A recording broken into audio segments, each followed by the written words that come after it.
Good morning.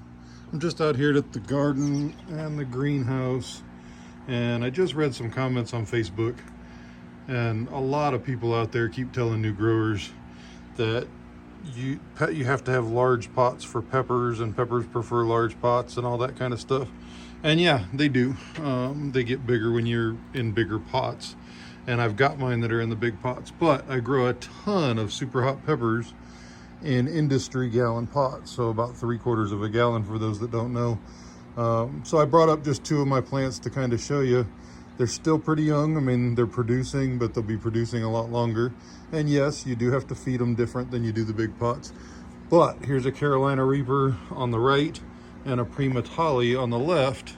The Carolina Reapers I did start earlier, but to show you, I've already been getting Carolina Reapers that are ripe off of this plant, and only about 5 so far this year.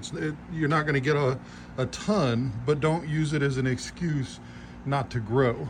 My Primatalis are just starting to come in. If I can get it to focus here, let's do what everybody else does. Hey, it does work. But the Primatalis are just starting to come in.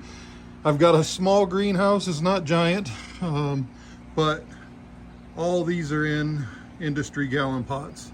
And then we're doing some deep water hydroponic down here, and we'll go over those more as I get into getting the courage to do more of these videos. And then I've got a big raised bed garden out here, and we're growing about 50 different varieties of peppers. So stay tuned, and we'll get some more going for you. This is Dow Farms.